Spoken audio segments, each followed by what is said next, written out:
3, 7, 8, 9, 12. Here we go. We're back. We're fucking back. Deric's back. That's me. I'm Deric. That's Deric. This is Samantha. She's not me. I'm not him. She doesn't have a penis. She could be. That's all that would have to change. That's pretty much it. But I'm back. We're back. Bean Mafia, you're back. You're fucking back. Wherever you are in the world. So many of you guys all over the world. It's so weird. Why don't you just live with me?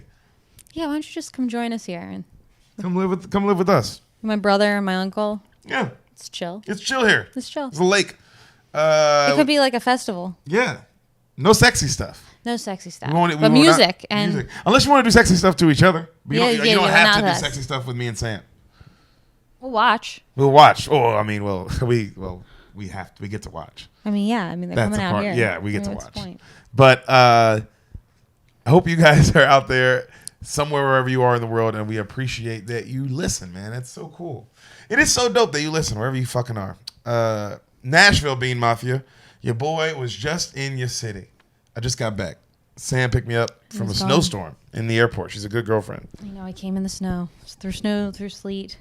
To see me? Yeah, I'm in the postal service. It came late, but I was there. I might marry you. You keep doing stuff like that. I'll think about it. That's so Can you do me a favor? sweet. Can you turn the camera around? I'll keep talking. Oh, yeah, sure. It? You hold this? No, I'm not going to hold it. Just set it down. Okay. Why do I have to hold it? That's crazy. But, your boy was out there for like 3 days podcasting with my boy D Bates. It was fucking awesome. Oh, my God. It was a good time. Performed at Zany's Nashville, which is my second favorite club. That's my second favorite club. Out of every club I've been to across this great land that we stole from Native American people, my second favorite comedy club is by far Zany's. Okay. By far. What's your first? Oh, my God. Comedy Store. Oh, yeah. Come on. That's not even close. But, it's not that it's not close to Zany's, but like the Comedy Store just has an unfair advantage. Well, because you live there. We lived there. It was a home club. Worked there. Door guy there. You know what I mean? It was really personal. It's you're a part of like a fraternity. Yeah, you kinda, grew up there. You know, and it's just deeper. But as far as clubs to perform at, Zany's. I love Portland's Helium. Portland's fucking dope. I loved the club in Kansas City. Just Kansas City Improv was dope. The Dallas Improv was dope. Philly Helium, oh my God, that's probably one of my favorite clubs and favorite cities, the Philly one. But man, it's something about Zany's Nashville though, man, that is just perfect, dog. Shout out to Lucy. Shout out to Lucy.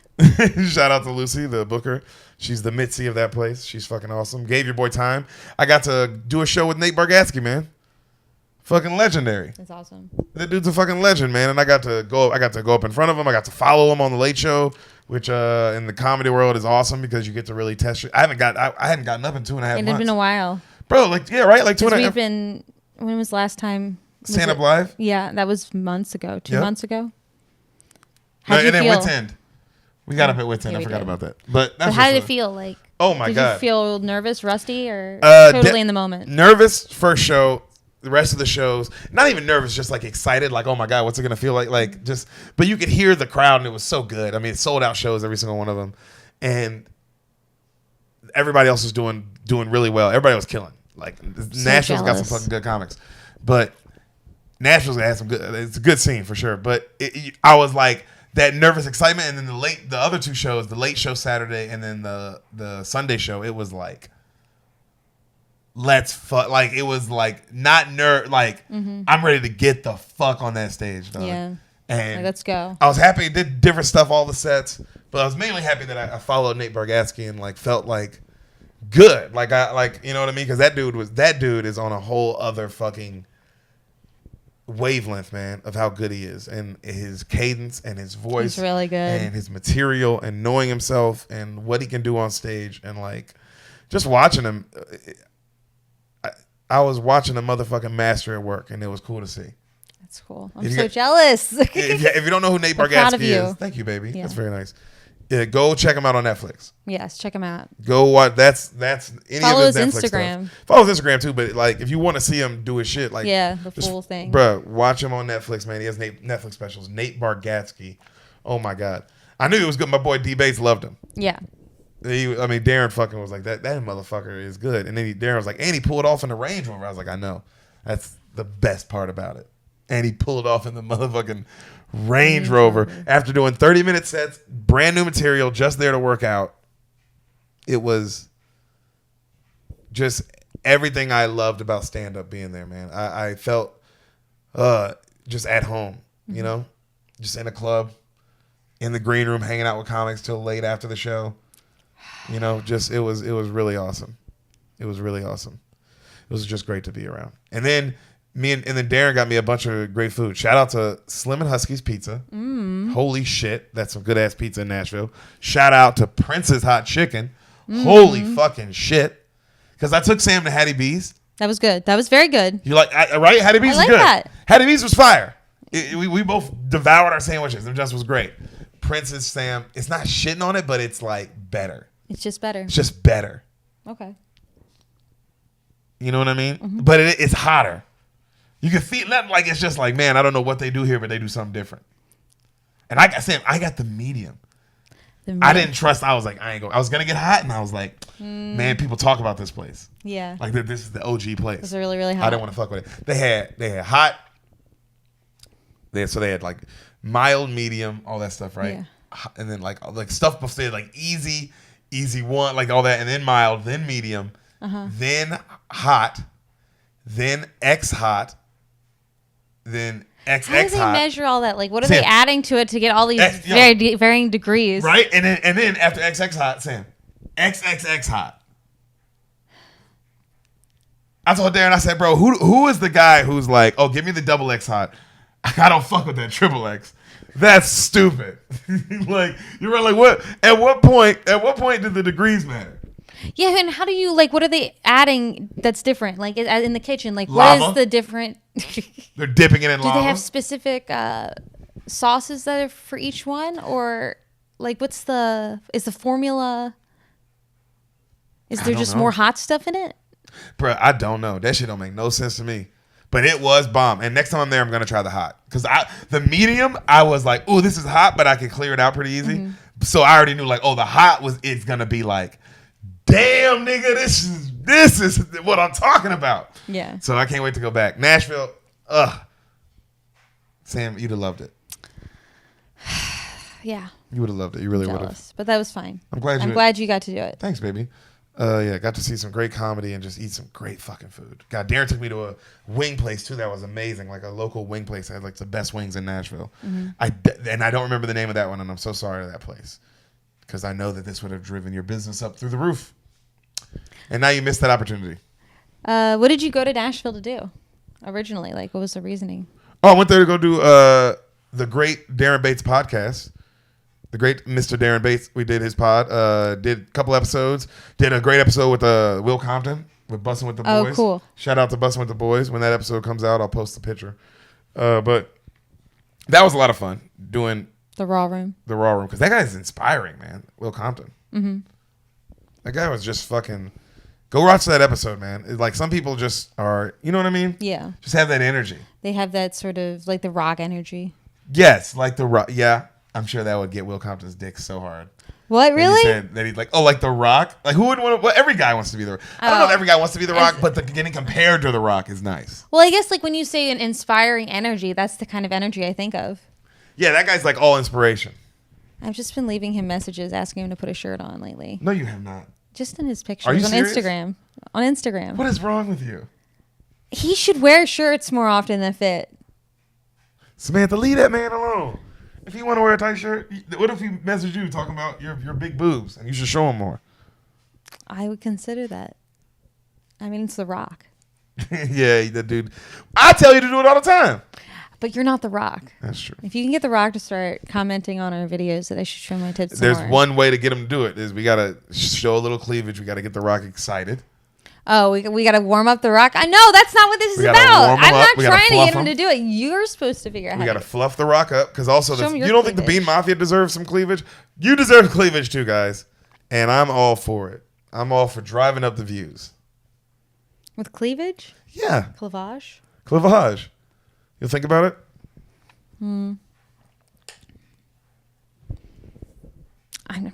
You guys have to get The Rock. That's the only way Sam will show her cleavage is if The Rock says, "Hey, he Sam, needs to champion this effort. Make it happen, B Mafia." I did my best. Okay. You gonna watch me drink the water? Yeah, I would like to do that. You can't say anything? Nope. So wait a minute. In that moment, there's nothing you can be like, "Oh, I can say this. I'm just gonna let it be quiet while he drinks water." Yeah, that's kind of my... Samantha, somebody's a pothead. I'm gonna call it like a spade, bro. You're a pothead. I think you are probably the same. That's what you have to say? Yep. Because I am not. I am rubber and you are glue. What you say bounces off of me and sticks to you. Oh my God. Sam's a goddamn stoned monster to even bring that up. The rubber glue thing. She was like, "I'm so high, I have to say something that rhymes." So it's easier to say. Samantha Lee. Samantha, I got to talk about something else. I got to talk about while in Nashville, the podcast I did, Mr. Darren Bates, he sponsors our podcast. Did you know that? I did know that. He pays the bills here. Darren Bates. You guys know about Darren Bates? D. Bates? Daren.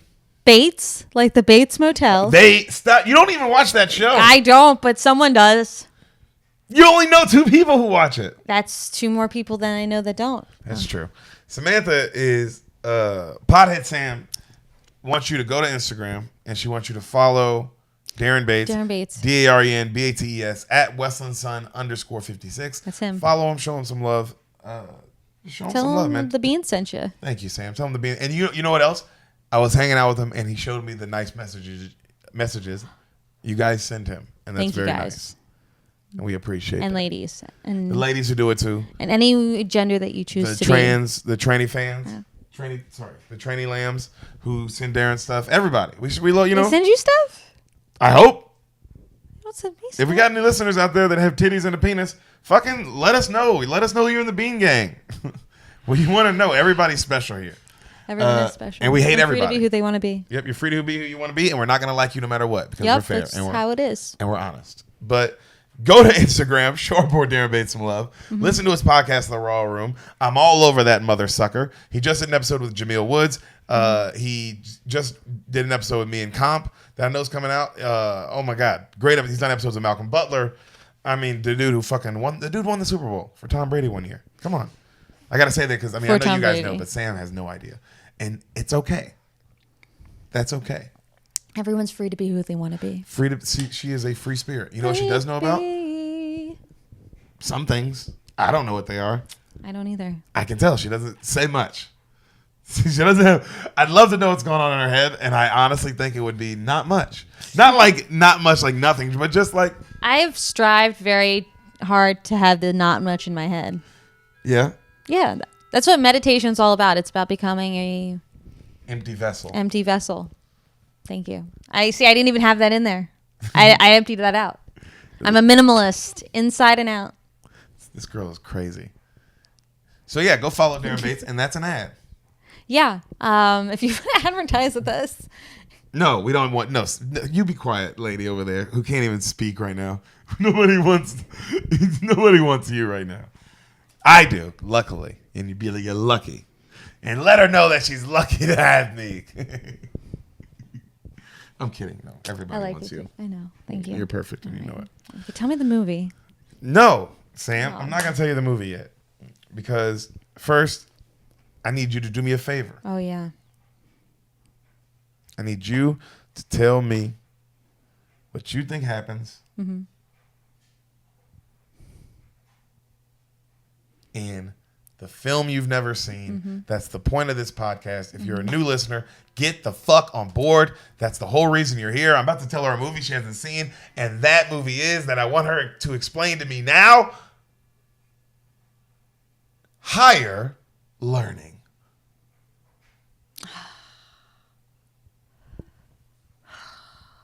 This is so difficult.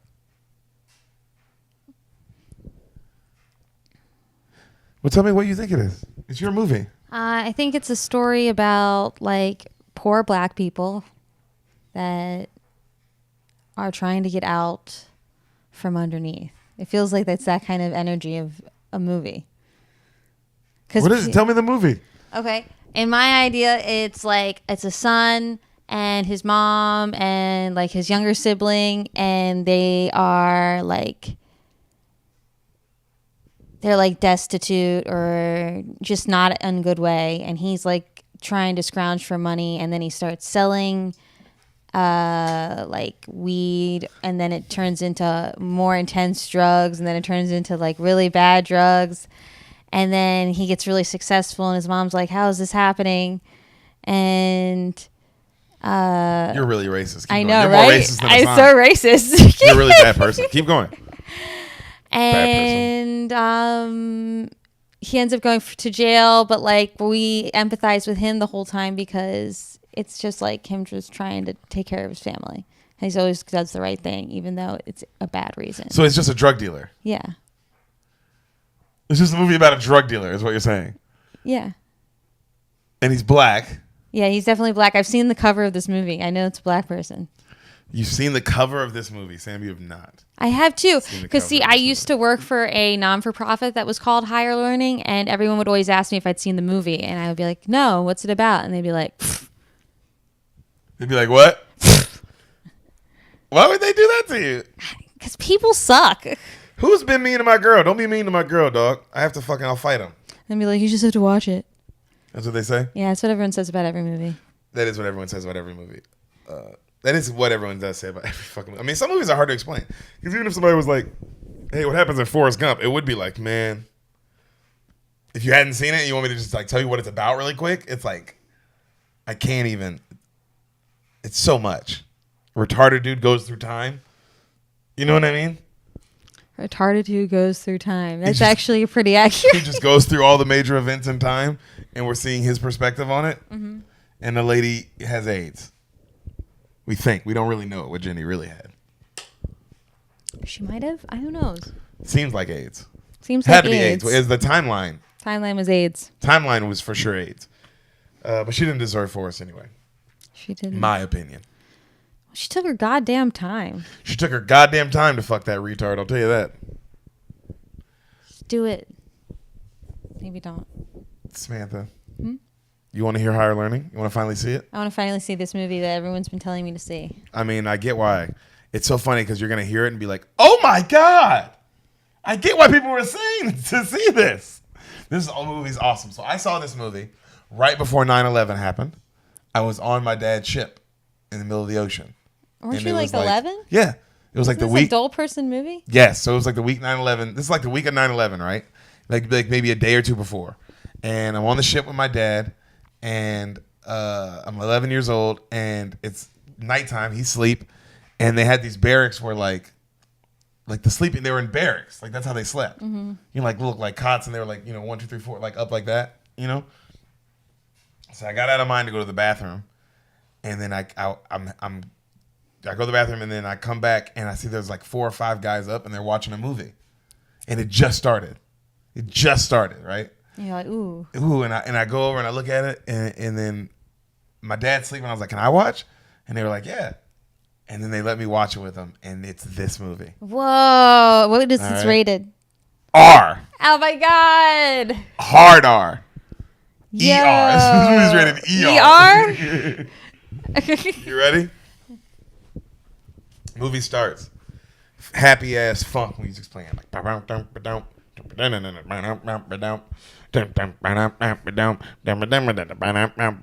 credits roll. Higher Learning. Mm-hmm. We see a huge American flag. Mm-hmm. And it's like really big. And then the camera keeps panning back. You see people cheering. Camera back. You see like a college band. You see a humongous college campus, Columbus University. Okay. We see a black kid walking through these white students, mm-hmm. right? But you see the back of his head, and he's walking through these like white students, right? We see one of our leads, a white dude, like he passes this one white guy who looks at him, and the camera stays on him. A very young Mr. Michael Rappaport. Michael Rappaport. Sam knows him. Hey, we know him. You know him. No, you know him. I mean, I know him. I've had more conversations with him, but you've seen him. I've seen him around at the comedy store. I don't think we've ever had a conversation. You never talked to him? No. Because I'm normally working on Mondays in the OR, so he wouldn't be there on a Monday. Well, he's never in the OR. Yeah, I guess not. He's not a paid He's regular. normally in the main room. He'd only be in the main room. Yeah, that's true. I guess I feel like he would go up in the OR for some reason. Because he's famous. But no, Yeah. he's not a... Oh, yeah, he's not an OR person. You wouldn't know that. You know what's going on at the store. Or have you forgotten and blocked it all out? Have you forgotten? I forgot a lot of stuff. I can tell. You empty your mind. I empty my mind. I'm an empty vessel. God. You see what I deal with, bro? I just throw things out all the time. So, she doesn't even know my birthday. So... I know your birthday. It's to passcode. That's the only reason she knows. Not for her. So I can get into his phone. It's just like she can get into my goddamn phone. So we see this other young white girl who is the other lead. Like the camera stays on her, right? As he passes her. And it's you seen Big Daddy? Adam Sandler, Big Daddy? Yeah. You remember the girl he ends up with at the end? Oh, she's like in a bunch of movies. Yeah. Yeah. It's her. Okay. She's really young in this. You see someone giving a speech to them. They're all the freshmen coming in to Columbus University. And they're giving a speech how they're going to change the future, blah, blah, blah. You know, like one of those kind of speeches, like a rah-rah speech.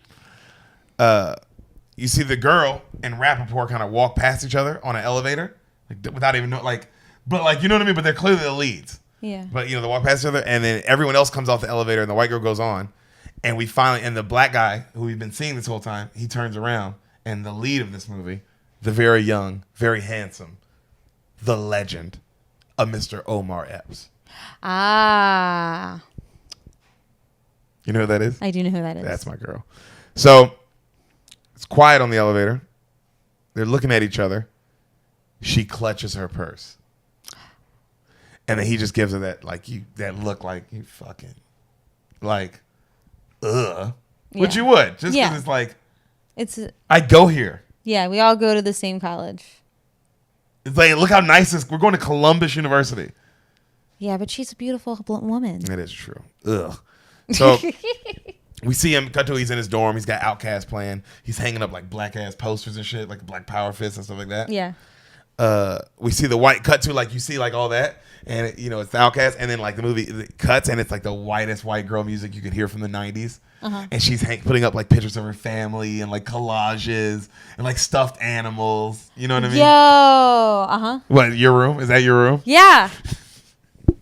Is this movie about me? Is this why people kept telling me to watch the movie? Yeah, because they're like, yo, you're the really worst. racist. You're really racist, and you're no, you don't pay attention to any of it.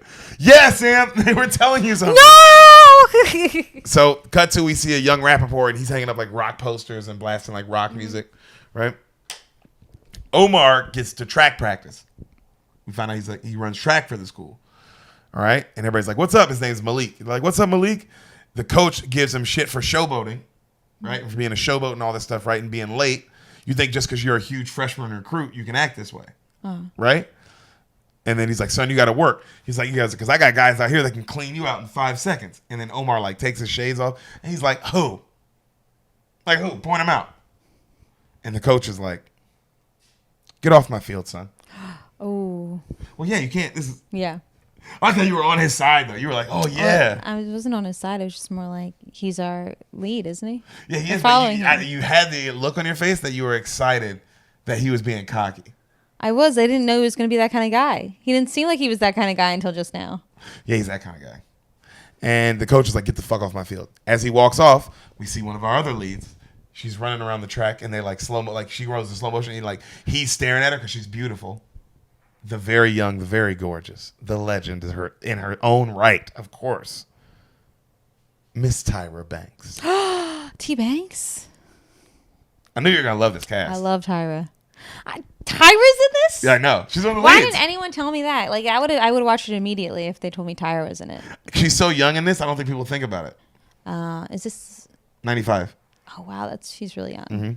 So we see one of the other leads in this. Damn, how many leads are in this? It's an ensemble cast. Okay. The great and young, also young. I can't believe, Miss Regina King. Damn. I know, Sam. The cast is insane. We see her. She's roommates with the white girl, the Kristen girl, the main white girl. Yeah. And they're roommates, right? And she's like, hi, I'm Kristen. She's like, hi, I'm Monet. And then she looked at her. She's like, damn, I like this side of the room.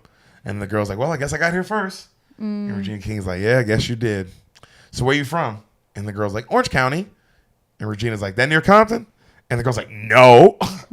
Like that, right? Like how you would be. No. And she goes, it's more near Disneyland. And then Regina King's like, you grew up near Disneyland? And the girl's like, yeah. And she's like, must be nice. Like, because she's just so oblivious to like, bitch, you grew up near Disneyland? Like, but I guess if you grew up near Disneyland, it would just, you're a rich kid who grew up near Disneyland. It means nothing to you. Yeah, what would it matter? That's all you know. Yeah. So cut to a huge white boy frat party, right? People are going crazy. Like those kind of in college white boy frat parties. And we see these two other white girls. One you'd recognize from all these other movies as well. She did very well in her career either, but I don't know her name. And they're like hanging with the Kristen girl. They're all like cool, right? And they're talking. She's talking about her white people problems, like how her dad's kind of out of money because he got in trouble with this tax thing and audited and blah, blah, blah. Right? Like white collar kind of shit. And the other girls are complaining how they both have Mexican roommates who both got in off scholarship. Ugh. Really? Like diversity. Yeah, but why would they be like mad about that? They were. Okay. So, cut to. I mean, why wouldn't they be mad? White people are like that sometimes. That exists. I guess so. 1995 too. That sucks. When like that just really started happening. I feel like that was happening since the 70s. Not necessarily with Mexican students, but just in general, like people get diversity scholarships. I feel like the 90s is when like they really started pushing like. Yeah, I guess I don't diversity and all those kind of things. Yeah. In my head. But then again, I'm a 90s kid, so maybe that's why I think that. Yeah, I don't know. I didn't live through anything before that. I know. We didn't live through the 80s and 70s? Nope. Because you're old as fuck. I had this, it feels like the 80s, they were already starting to do that kind of stuff. Yeah, probably. Because I feel like it's something I heard, then again, like my you're really parents. Racist, and I shouldn't listen to what you have to say. Yeah, that's true. I'm super racist. So it's like, how much do you really know, racist lady? I know a lot. I know all about racism. That's right. You know what? You can't be racist without studying it. Yeah. You think I'm just an ignorant? No, I study it and then I hate them. I want to know what they've gone through and feel their pain. I feel their pain, and then I'm like, and I still hate you. And I still hate you. That's a real villain. Oh my God. Dude, the white racist who knows like everything about like the Black Panthers and like slavery. Yeah, I know what they went through. Pussies. Still hate them. Pussies. I don't know. Yeah, that's how he feels about it. So, huge white party, blah, blah, blah. Cut like everybody's partying, and we see the girls talking to the two like leaders of this frat, right? And the Christian girl's kind of vibing with this one guy. She kind of likes him, and they're talking to him about like how nobody parties like them, but our parties are the best, blah blah blah. Cut to we see the black party, and they're turned up too, but way more chill. Yeah, like Snoop's playing. Yeah, you know what I mean. We see another guy in the movie, one of the like a guy. He's not a main character, but he's a guy in the movie. A young Busta Rhymes goes to this college. What? He's one of the friends. Crazy. So he comes in, right? You see Regina King. Everybody's having a good time. We see a big afro. You see some hands rolling up weed. And we hear the other lead in this movie, who should have got an Oscar nominee, I think, for this, talking about the government. You know what I'm saying? It's all just the one world bank and shit now. You know what I mean? You know, y'all probably, look at all y'all. He's talking to a bunch of guys. Y'all probably don't even have checking accounts.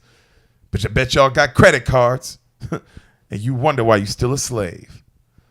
And then right then a white guy comes in and goes, hey, dude. Hey, man. Dude. When are you going to get everyone out of here? We have class. Ice Cube turns around. It's over when it's over, dude. Like blows his weed out. And the white guy's like, oh, you know? So the white guy goes back in the room. And so it's the white guy, Ice Cube, another black guy, and Rappaport. Those are like the roommates. Yeah. Right? And they're both, Rappaport and the other white guy are obviously pissed. Yeah. Right? They're like, man, I can't take this. Right? And Rappaport runs outside and he tells security on them. Like that they're playing their music and Michael Rappaport. Snitched on them. Right? And he's like, yo, man, I'm not trying to be a narc, but I got class in the morning, man. And it's like fucking Soul Train up there. And the cop's like, all right. So he comes up and the cop clears him out, right? And they tell Ice Cube, hey, man, people are trying to sleep. You can't have this going all night. Ice Cube goes, yeah, but you don't hear that shit down the hall. And down the hall is a huge frat party. He's like, you don't hear that shit. Okay. Wow. All right. And the cop goes, maybe I dig rock and roll. Night, gentlemen. And they're like, man, fuck you. You know what I mean? Yeah. They're like, man, fuck that guy, right? So you see Kristen walking home alone from the party. And one of the other not leads, or one of the other people in the movie, runs up on her. And he's like, hey, it's not safe to walk out here alone, girl. A Miss Jennifer Connelly. Whoa. What is this movie? You casted this? How did you have the budget? I guess the 95, they wouldn't have cost anything. Maybe Jennifer Connelly? And Ice Cube. Ice Cube, obviously. Ice Cube. But then also, I don't know how much. Omar Epps had been in movies. Yeah, Omar Epps had already been in stuff. But the rest of them, not really. Regina King had been in things. Yeah. But yeah, they weren't at a level where they would have been a big budget cast. Exactly. And it's not like they needed the budget for anything else other than the cast. Mm-hmm. It's just in a college. Well, we haven't got to our actual main lead in the movie yet. Isn't that crazy? Really? So Jennifer Connelly's like, you can't walk home alone, girl. And they're talking and getting cool. And she tells her how like they have the blue light system, like Okay. the blue lights around the college to let you get to the nearest safest like phone thing. Did they have that at your school? I think they had that. They had a version of that at they had Bellhaven. a version of that, but not that exactly. Not like that, but yeah, I do remember them having like some kind of light system and like phones everywhere for the like 4 girls and I guess anybody else if like emergency or whatever. So they're talking and shit, and she's like, "Be careful, my name's Taryn," and she gives her a flyer to like come to like a woman empowerment non-sexist group or whatever, and she's like, oh, "Okay, I'll think about it." Right. So right then we see a white boy come in his room. He's got long hair, and he comes in his room and he cuts on like rock music and he lays down in his bed and it's dark. And you see Omar Epps gets up and cuts off the rock music and is like, "What the fuck, bro?" Like he was asleep. And the white guy's like, "Oh my God, I'm so sorry. I didn't know I had a room. Like I didn't know you moved in. You know what I mean? Oh shit, I'm so sorry. Like, are we cool?" And then Omar's like, "Yeah, bro, look, we got to talk about your side of the room." He's like, "What?" And then you see the guy's like side of the room's filthy. Yeah. Right? And the guy's like, "Look at it, bro. Like, just fucking clean your shit up. And he's like, all right, I'm sorry. I'll try, man. For real. I'll try. Sorry, dude." He's like, and they go to bed. Right?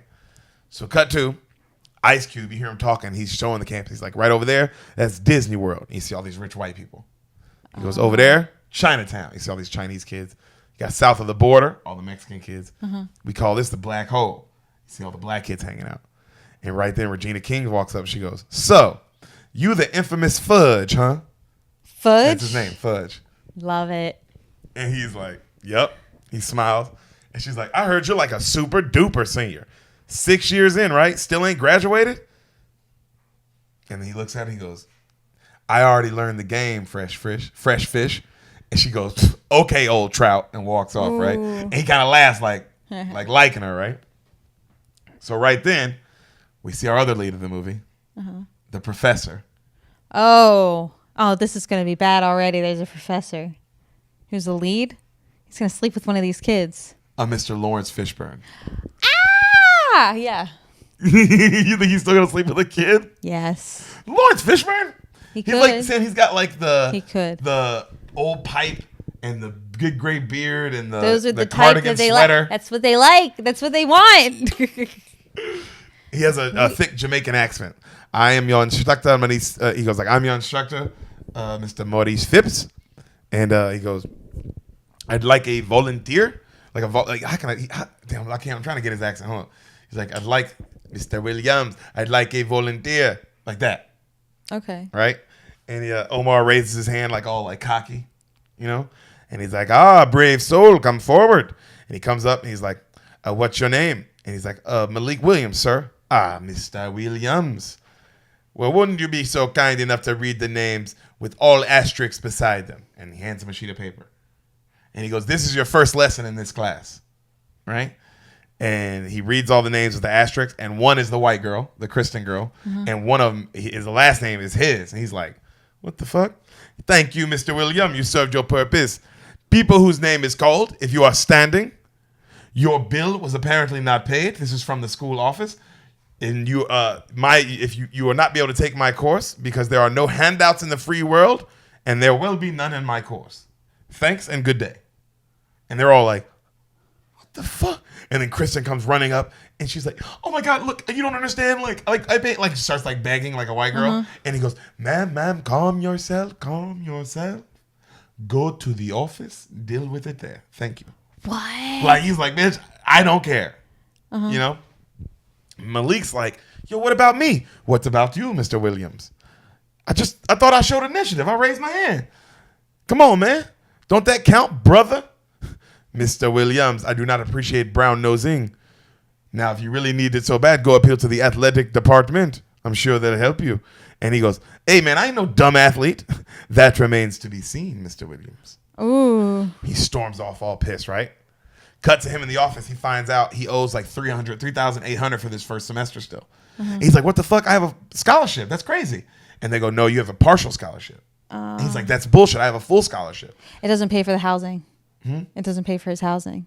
No, it should. No. When you have a full ride, you should pay for everything. You pay for nothing. When you're an athlete like that. I was thinking of like what would be the reasoning. I was just guessing. No. So he goes, no. She goes, he said you've been demoted to a partial scholarship.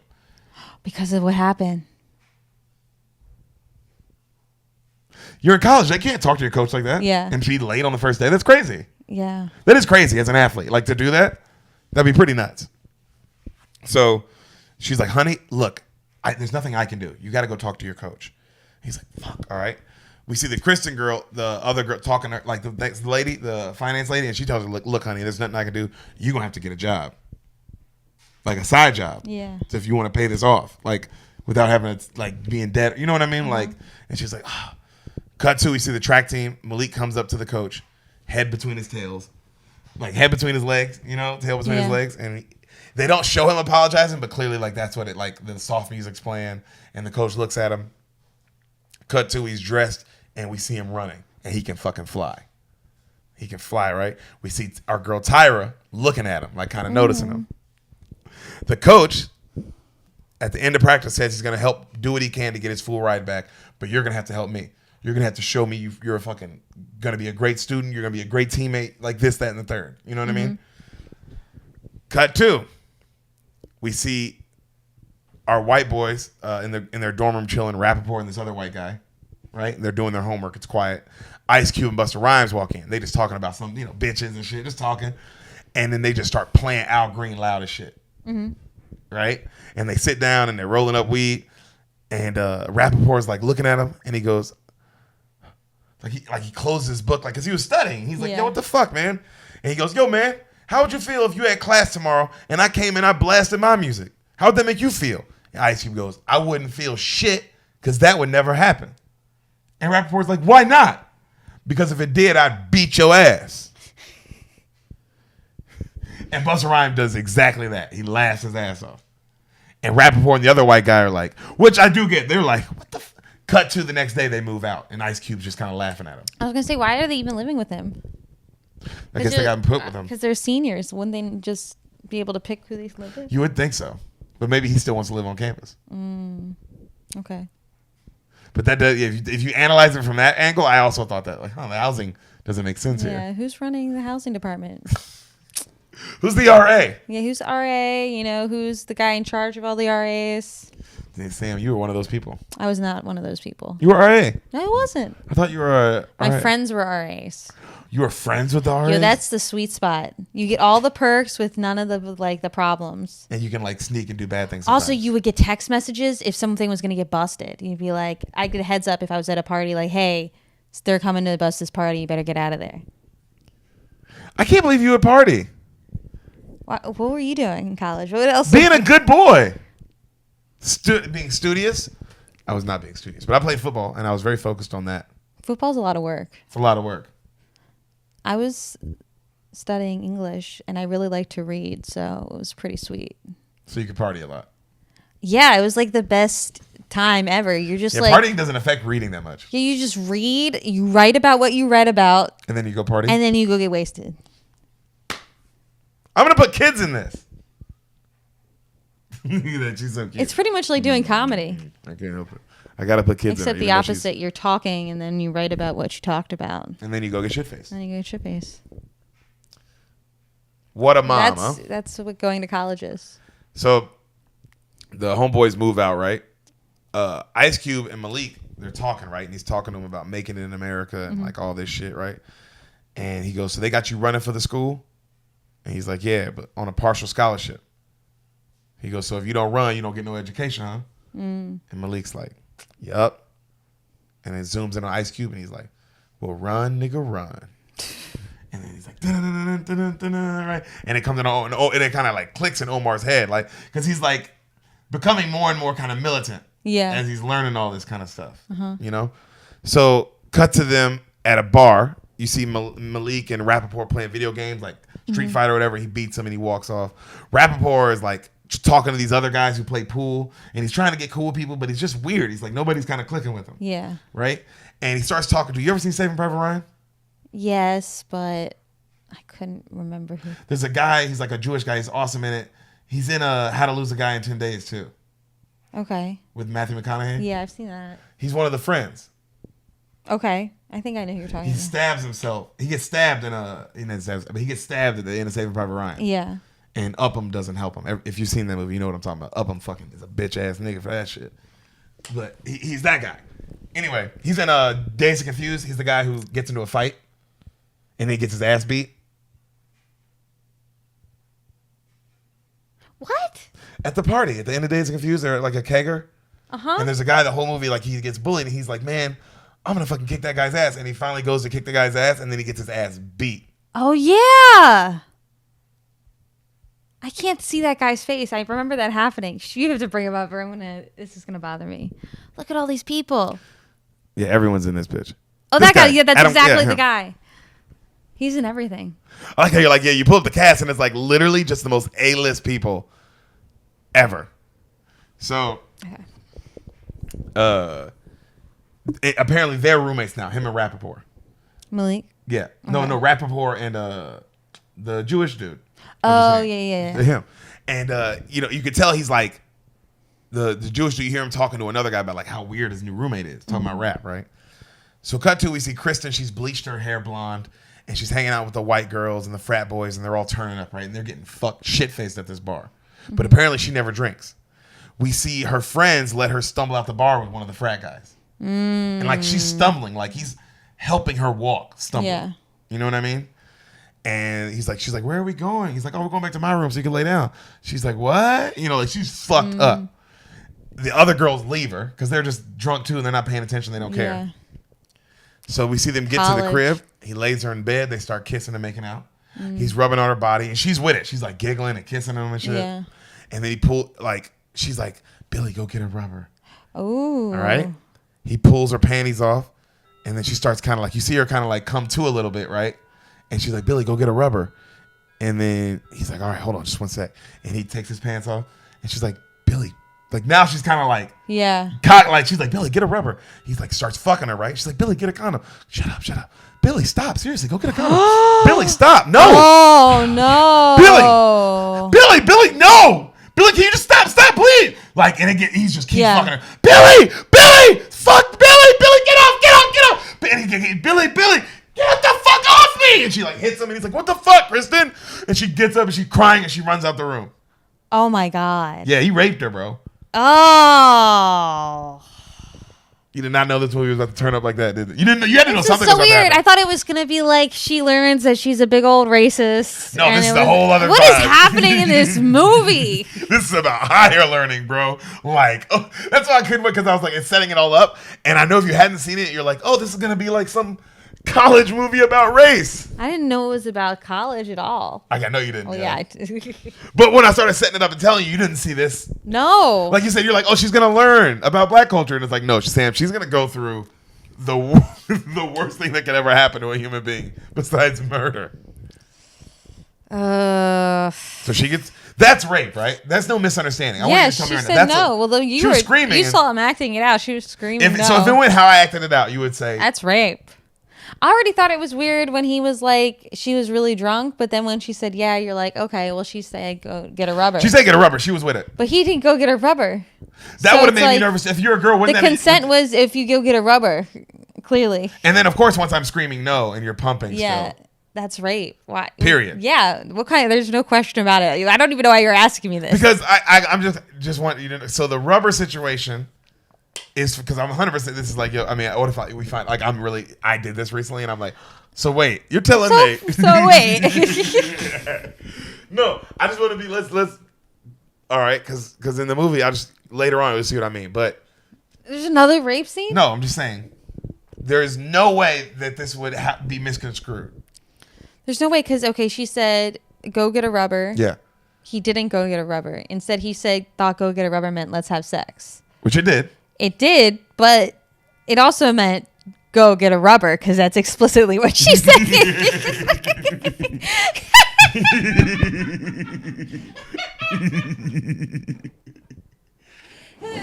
That's such an interesting thing about language because go get a rubber obviously means sex, but it first and foremost means go get a rubber. Like that's the first thing I need you to do is put that condom on your penis. And then we'll go from there. And then he's like doing it and she's like, no. So, I mean, any question you had before about what it meant? Also to just completely ignore her face because like you see her getting more nervous and more nervous. But I mean, you're ignoring a very basic command. And it's like, I'd be nervous too if I'm a girl because I'm like, yo, I'm about to give you some pussy, nigga. Just get a rubber. Get a rubber. Deric. But this seems like a very frat way of rape. That's why I thought it was. Yeah, that's a good one to do. Because a frat guy can easily be like, she said go get a rubber. Which sucks because I get the girl's point of view of like, oh, he would just say that and it make me look bad. But it's like, yeah, but it'd be different if it ended right there. If you were like, if you put it in, you were like, go get a rubber, and then you were like, hey, go get a rubber, and he was like, what? And then like you were like, and then it's like that's, you know what I mean? But it's the whole, you were screaming and had to hit him off of you. Yeah, that's so much. That's a lot. Did he come? No. Okay. Like she finally like punched wow. But she was kicking and screaming, and he kept going. Ugh. Yeah, we're talking about rape. Did he like try to like hold her down? No, he was just kept pumping. Ew. How oblivious are this guy? I mean, 19-year-olds are. No, I don't think that's beyond oblivious. Yeah. So you're aware enough to not go get a rubber. So Kristen, she starts running out, right? Is she naked? Like no, she had like a dress on. She like like a skirt, So like she's just running, and as she runs out, he's like, "Kristen, wait, Kristen!" And then she takes off, and then all his frat brothers are like, "Yeah!" cheering him on. Which I felt really bad for the girls. Like, damn, to hear that. Oh yeah, guys do stuff like that. But usually the girl's not running out crying. No. Still not cool. That's where I would be like, damn, bro, she was running out crying and everybody's like, so everyone's like, yeah, Billy. And he's like, oh, damn. He's also yelling, wait, Kristen, wait. So that's who the fuck are these guys? They're not, one of them was like, yo, bro, what the fuck just happened? Yeah, but those are frat guys. It's that energy because it's like they're just one organism. So you're saying your brother would have been one of those guys going, yeah. 100. Yeah, he would have. I've met Andrew. So the girl runs home crying. And I remember this. The song playing in the background as she's crying is that Losing My Religion. That joint? REM? Yeah. That's very 90s. Very 90s. How sad is that though? After That's being raped? me in the corner. That was the song being played like as she was kind of getting raped. That's me in the... That was playing while she was getting raped. Yeah. That's horrifying. I know, dog. Losing my religion. So now you hear that whole scene. That's what I meant. Like it's very like, damn, that's fucked up. Trying to keep an eye on you. It is a banger. Probably not while you're getting raped. No. It really makes me feel differently about REM. That's true. So right then, Rappaport walks up on the Billy dude who's sitting there like looking out the door like mad, right? And he goes, "Did you give it to her, bro? You fuck her good?" And the guy's like, "What the fuck? The fuck did you say to me, man?" And starts trying to fight it. And his frat brothers have to like calm him down. Yeah. It's like, "Fuck you," because he's still like mad because he just raped somebody and he knows that like, oh, I just fucked up. Yeah. So they break it up. Kristen's crying in bed, just obviously wailing, crying. Regina King comes home. She's like, "Kristen, girl, what you still doing up? Kristen, what's the matter? Kristen, why are you crying? What's the matter?" And then she goes up to hug her like, "Oh my God, damn, girl, what have you been drinking?" Right? And she's like, "Oh my God, are you okay?" Right then the phone rings. She goes up, she answers like, "Hello?" And you hear Billy, and he's like, "Hi, can I speak to Kristen?" "Who is this?" "This is Billy." I don't know a Billy. And then you hear him go, I just need to talk to Kristen. And Kristen's like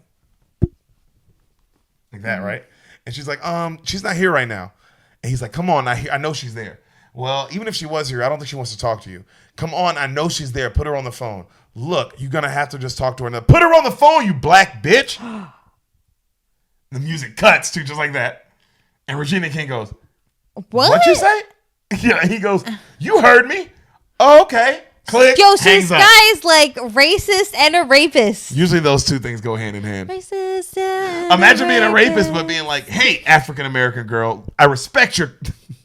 I thought he was calling because he realized his fault and that he had messed up. Like maybe he was drunk and he was going to like try to beg. Sam, he is, but also he's an anger. Like clearly, look, he's a regular human being who rapes, which I think you're a person who you act out of like... Oh my God. Anger and emotion. Yeah. Okay. You know what I mean? Yeah, that's true. That kind of guy. Yeah. Who is like a bad person. Okay, yeah, a bad person. A guy who beats a girl and apologizes, and he's like, I'm never going to do it again. It's like, oh, yes, he is. Oh, damn. But you want to think he's young enough that he can change his ways. That's true. So she hangs up. You hear like, like music like that, right? And the camera pans up, and it's Ice Cube, and he's just like this. And then the camera turns around, and you see Kristen crying, and Regina King like this. And then he's like, let's go. So wait, what is he? Why is he involved? Like clearly, so like it cut to, and it was like clearly a shot of like, oh, we just, I mean, if you've seen it, it was a shot of we just told him everything. So yeah. You see her crying, and you see Regina King got her like, and she's like this, and you see Ice Cube like he just heard everything. Okay. Does that make sense? Okay. Like that kind of shot. What were you gonna ask? I guess I was gonna say, why would they tell him specifically? Because he called her a black bitch. Oh, okay. I know, but he's just another student. Like, what's that? He's not like with her. Yeah, but he's like no, they're cool. And then he's like, do you not like he's friend? Like she's in that friend group of guys. Okay. She's in that friend group, and it's a bunch of black guys who are really big, fucking not fucking around niggas. Okay. And then she just called her a black bitch. Yeah. Okay. So he's like, so and he's a rapist. Also, if I go to the cops, they're not gonna do anything. You know who I can go to though? Fudge. Fudge gonna do something. Okay. Do you see what I'm saying? Yeah, I see what you're saying. So, he's like, let's go. All the niggas get up, right? All the white people are still at the party. Rappaport's asking someone how to get into the frat, and no one's telling. Like all these people, because they're like, this guy's fucking weird, and he keeps asking people, right? He's just not getting it. And he's like, man, I'd do anything to get in this frat. I'd do anything, man. They probably make you do some weird, crazy shit. I'd fucking do it, man. I'd fucking do whatever they wanted. Michael. He does a really good job in this. Yeah. He does a really good job. So I knew guys like that. They were yeah, really into it, and they weren't gonna get in. Yeah, they're just weird. Or into the sororities and stuff. Exactly, just that lifestyle. So we see all the niggas bend the corner. They come in the party. All the white people are all nervous, and then he goes, "Which one?" And Kristen's like, she points at Billy, and Billy's like, he's on the couch. They go up and they snatch him and they pick him up and they take him outside. Let me go! Let me go! And the other white guy, the leader of the frat's like, call the cops! Right? They take him outside. Ice Cube grabs him. They throw him on the ground. I heard you've been disrespecting black women. No, man. I'm sorry. I apologize. I'm sorry. And then Busta Rhymes like, let's bust this fucking shit up. He's like, no, please. He's like, here's what I want you to say. I apologize, beautiful black woman, mother of the earth, queen of the universe. I'm sorry, beautiful black queen, mother of the universe, man. Say it right. Dude, it's a lie. Right there. Whoop, whoop, whoop, whoop. Cops show up, right? Uh-huh. And the other frat guy's like, officer, these gang members dragged my friend out of the house. And then Busta Rhymes like, fuck you, white boy. You know we go to this school. Which is like, man, that's like, the gang is like, yo, bro, you see me around, bro. Go here. You know it, too. Yeah, there's only so many of us in this movie. So, exactly. Quit playing. How many of you think go to Columbus University? So, the cop goes, let me see some IDs, fellas. And Ice Cube's like, man, fuck you. Fuck him. Don't show him nothing. We ain't got to show you shit. You got to see their IDs if you want to see our IDs. You know what I mean? Like, because he was just asking them. Yeah. And then the guy's like, all right. And then Billy goes, look, everybody, we're everybody will go their separate ways. It's cool, right? It's cool. And then Kristen's just staring at him because she's obviously like, no. It's not cool. Definitely not cool. Okay. So Ice goes, man, I hope you break up their parties like you broke up ours the other night, motherfucker. And they leave. And as they walk off, they look over and they see Rappaport. And they just look at him and they go, punk, motherfucker. And they walk off. And Rappaport's just like, you like that, right?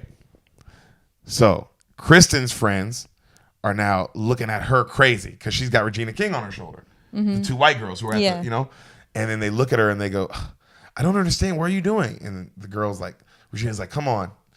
And then she looks up and she's like, and the white girl goes, they always have to start trouble.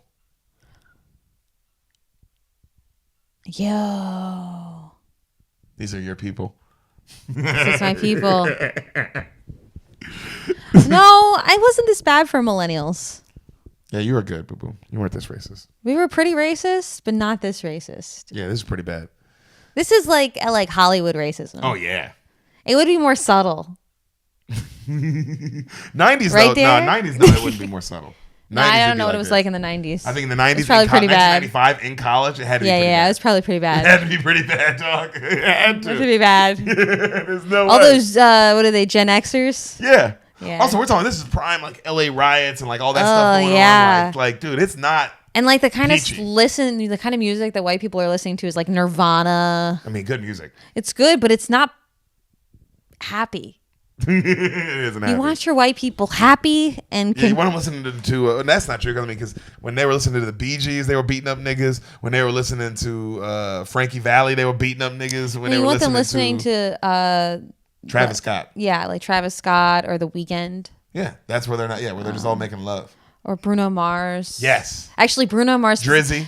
Also, like, if the only white person you really want them listening to is Michael Bublé. Yeah. Yeah, niggas ain't fucking around. Niggas ain't fucking fighting at them. Or Foo Fighters. No one wants to hit anyone when you're listening to the Foo Fighters or Michael Bublé. I've seen the Foo Fighters guy kick a guy out of his show for fighting. He's like, you don't fight at a Foo Fighters show. No. And the guy was like, the name.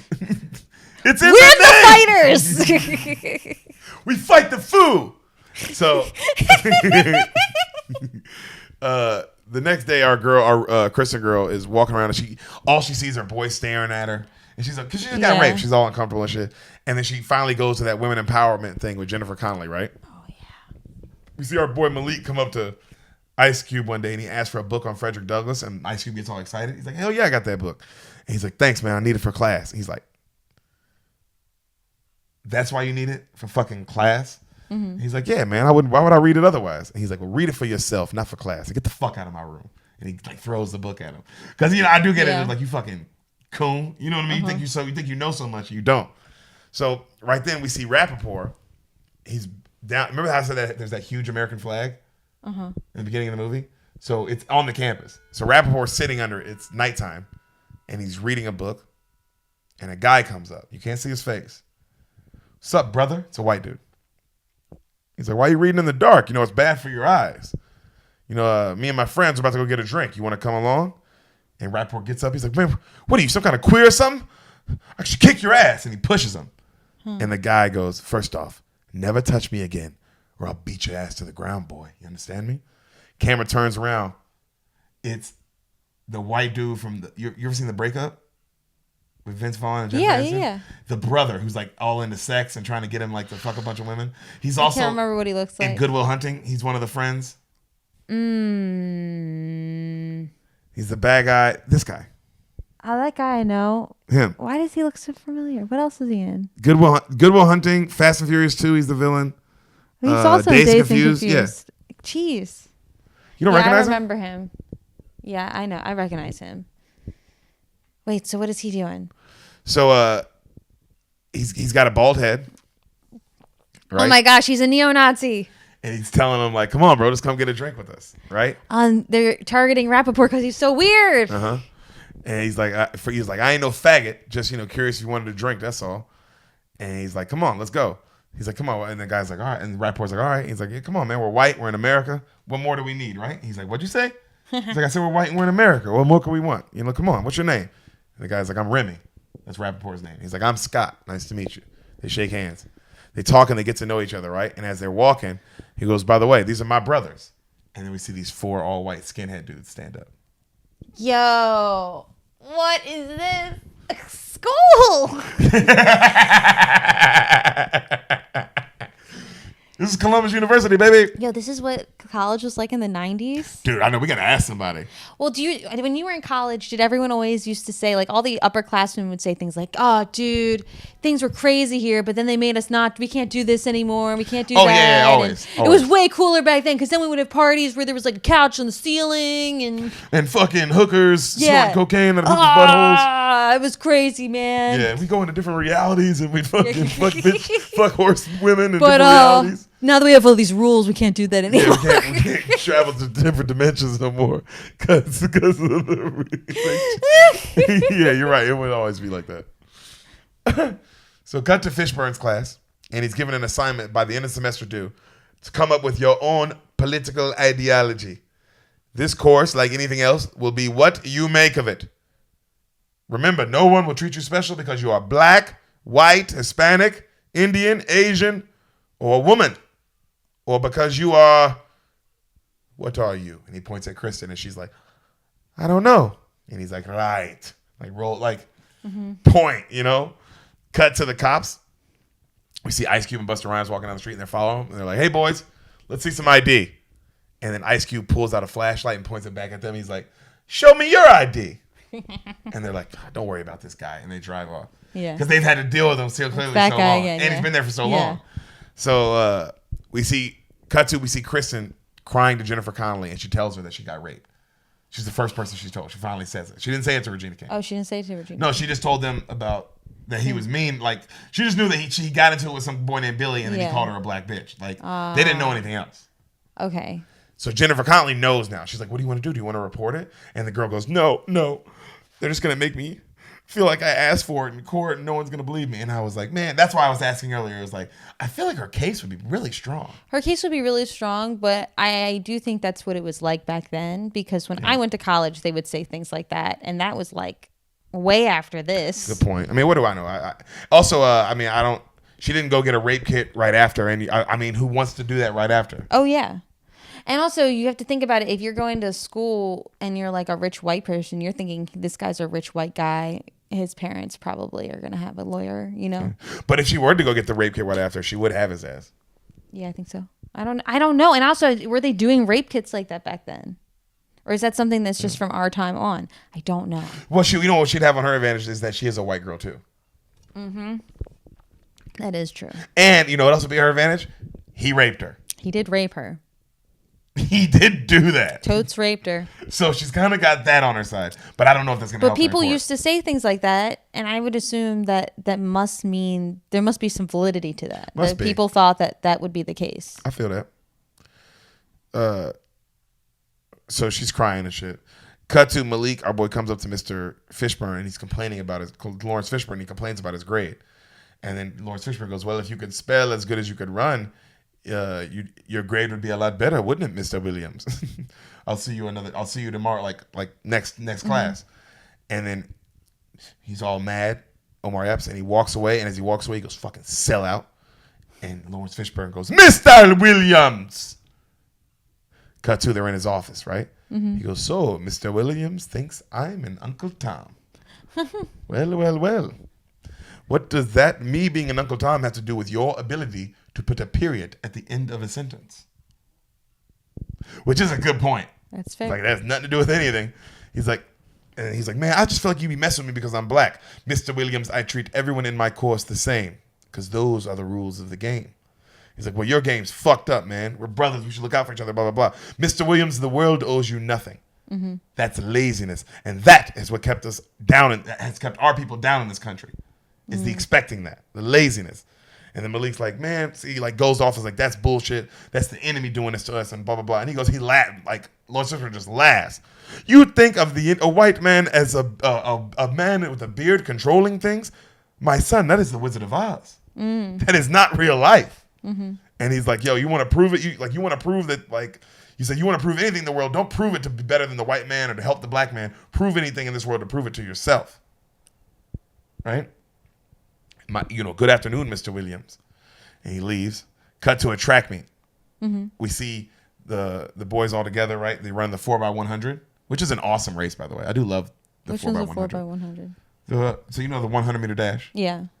The relay race. The Oh, 4x100. okay. Yeah. Where they just go around once. That's cool. Yeah, it's a great one because it's just so fast and it's like, damn. But one of the legs, literally this is his only scene in the movie, but the anchor in this scene, Mr. Morris Chestnut. Whoa. Nice. Right? So they run. They're in the lead. Omar is the second leg. Mm-hmm. It's a great, the shot looks really cool too. And he loses the lead.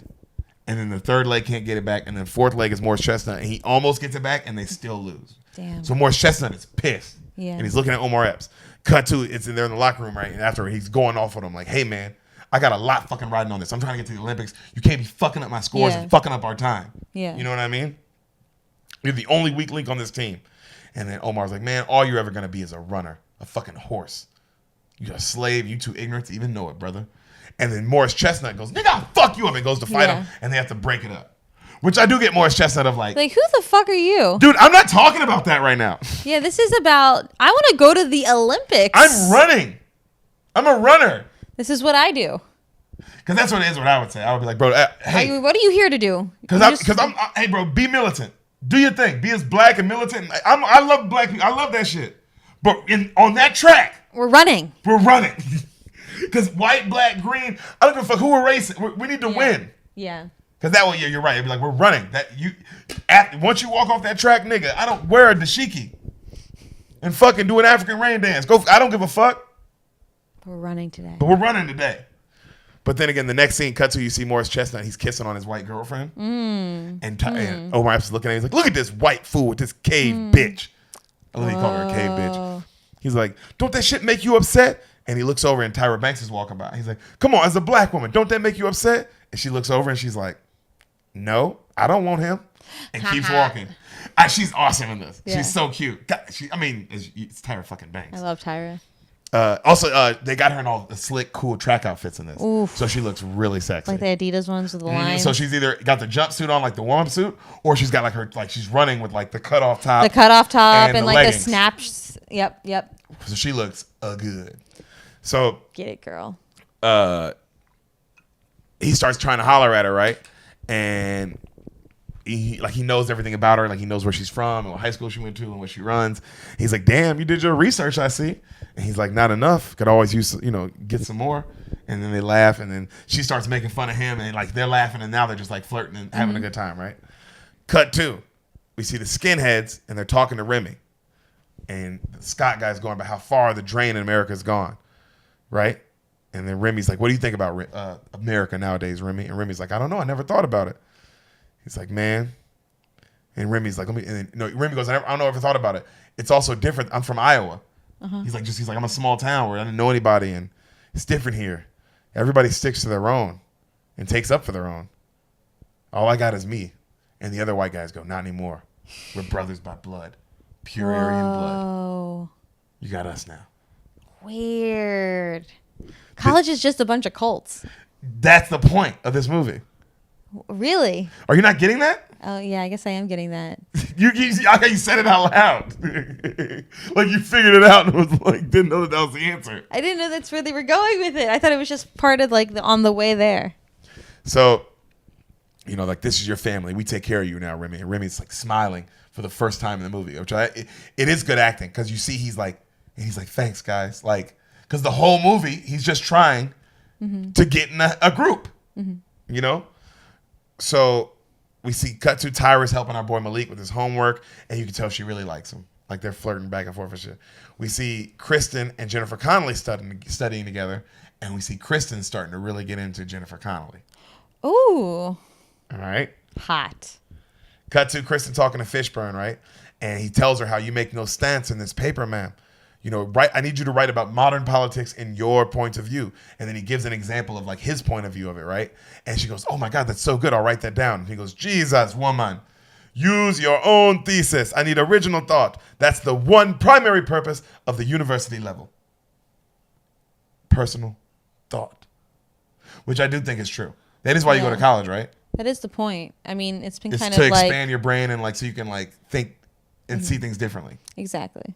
But I guess But it has to be your thoughts. that's the whole point of college is really because it's like if you're just going off what they tell you in the textbook, you're still never going to learn anything. Yeah, they're But trying to college- teach you critical thinking skills. Yeah, but it gives you the chance exactly to just to have, like he said, he's not saying for them to write about some political ideology in some other country. He's like your own. Like that means you can create your own fucking universe. Yeah.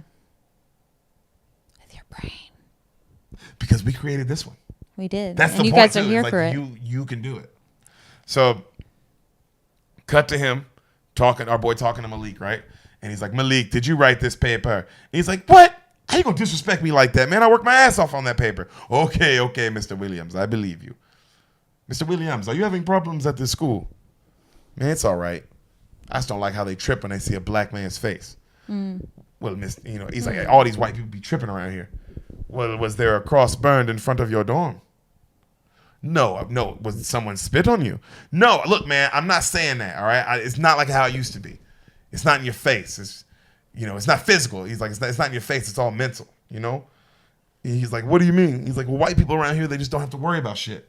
They just go about their dandy way and like everything's fine. Whereas I have to fucking do everything in my power to be here and try to stay comfortable and all this shit, right? He goes, so your problem is financial, not racial, which is true. Yeah. It's like you really go to the crux. He's like, because you go to the core of what you're saying is you don't like how comfortable they are and how you have to do all these things to excel here. Yeah, and it's a classism issue. It's a classism issue. So, I mean, of course, the race is it adds to it. But like, if you were to break it all down. Well, it's strategically like that. It's strategically like that. Good fucking point. And he goes, he goes, for example, Mr. Williams, you're a runner, big time track star. Let us say you run a race, but the opposing team has someone faster and stronger. What do? Do you leave the track? Hell no. Well, what do you do? Just run faster. And Lawrence Fishburne looks at him and like lights his pipe, like, And Malik's like, run faster. Cut to our boy, he's studying the shit. Cut to Remy, he's studying too, right? But he's now shaving his head. He's got a hat on. And he looks over at this black kid, and he looks over at this Indian kid, an Asian kid, and this Mexican girl, and he's just getting mad, and then he takes his hat off. And they all kind of see he's got a skinhead, you know what I mean? Yeah. Because in 95, I'm sure that was like, huh. I don't know what it was like. I don't know, even when I see a white dude with a bald shaved head now, I think it. I mean, if it's a young person, yeah. If it's an old person, it's like, that makes sense. No, old person makes sense. But when they're 19, yeah, no, that's weird. It's like, whoa. It's a lot. Interesting. So we see our girl Kristen handing out flyers, just like the one girl, like for some peace rally thing, right? And the white boy who was Omar's roommate, the one with the long hair that was dirty in the beginning, he's like a handsome guy, and he's clearly likes Kristen, and they start flirting and shit. All right. Cut to a Halloween party. We see everyone at the black party dancing, having a good time. We see Kristen at the peace rally she was at, and everybody's chanting "No means no," and she gives her speech on being raped, and like she's like empowering herself. You know what I mean? And we see this interracial couple walking to the black party. The skinheads run up. This was the scariest scene in the whole movie. Is the interracial couple the other track star? No. Just a random interracial couple. Okay. There's a random interracial couple, and they're walking up. This scene scared me so much as a kid, bro. They run up and they go, "Stay away from white girls, boy!" And they grab him and they beat the shit out of him. And they're holding the white girl and they're making her watch, and she's screaming, and they're beating his ass, and then they grab the white girl and they beat the shit out of her too. Bah! Whoa, that's horrifying. Fucked me up as a kid. Stuff like that was happening. I know, Sam. And also the Navy guys I was watching the movie, they were all saying that, like, damn, that just happened. Like, they named the place happened. I was 11 years old I was 10 years old, about to be 11, because 9/11, like that's when that year that happened. So 2001. So I'm 10 years old hearing that shit. That shit stuck with me. That's so scary. Man, bro, that scene. It's a visceral scene. Like when you see it, it's like, because it's just for no reason. And you can tell, like, for this couple, you feel so, because it's just, also they had, like, the dude had no chance to protect himself. Like, she, like, it just out of nowhere. You just walk, and they also had, like, big, goofy Halloween outfits on. Like, they were salt and pepper. That's what they were. Oh, that's funny. I know. But also, like, what do you do? Both you and the girl, do y'all stay together? I mean, at least, I guess you both got beat up, so, but I mean. I don't know. Like, you have to report it, right? Also, as a white woman, you now understand. Yeah, but also, like, this is the worst part. I feel like as much as it would suck for the woman in that you have to watch him get beat up and then they beat you up. Then they beat you up. You didn't have to watch her get beat up. It's a whole other thing. Yeah, he's fucked on the ground. He's already fucked up on the ground. You hear it, though. You know it's happening. Yeah, that's bad, too. Oh, it's awful.